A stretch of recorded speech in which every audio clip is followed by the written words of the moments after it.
Kasabay ng mga paghahanda ng Commission on Elections sa BARM Parliamentary Elections at Barangay and SK Elections, isang special election ang isasagawa ng komisyon matapos ang naging expulsion sa dating kongresista na si Kiko Barzaga sa Kamara.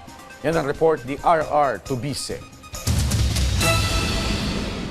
Kinumpirma ng COMELEC na magsasagawa ng special election sa 4th District ng Cavite kasunod ng pagpapatalsik kay expelled Congressman Kiko Barzaga sa House of Representatives.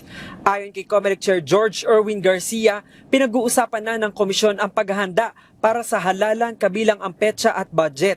Gagastos po ang COMELEC ng mga 200 milyon para maisagawa ang halalan sa nag-iisang distrito ng Dasmariñas, Cavite.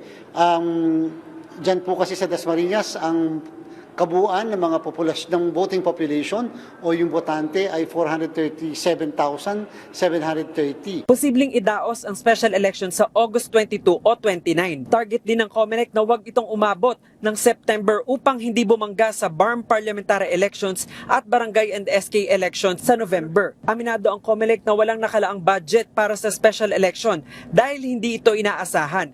Kaya ang plano nila, muli po tayong susulat sa ating pong kagalang-galang na Pangulo, at least sa Department of Budget and Management, baka pwede kami mabigyan mula sa contingency fund ng budget para lang po maipang dagdag natin sa gagawin nating special election. Siyempre, hindi naman po namin ito kagustuhan din. Kaya lang, mandato po ito ni COMELEC na magsagawa ng halal. At mismo sinabi ng Supreme Court, lahat ng paraan ay dapat gawin ni COMELEC. Nilinaw din ni Garcia na maaari pa ring tumakbo si Barzaga sa special election. Aniya, ang pagka-expel sa kanya ay administratibo at hindi katumbas ng perpetual disqualification. Ito po, walang nakalagay na ganong klase na karagdagang parusa.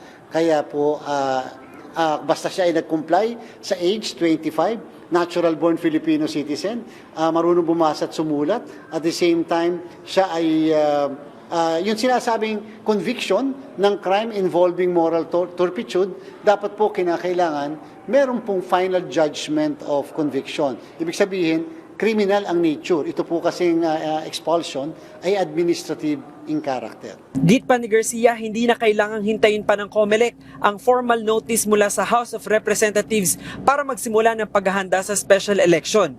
RR Tubise para sa Pambansang TV sa Bagong Pilipinas.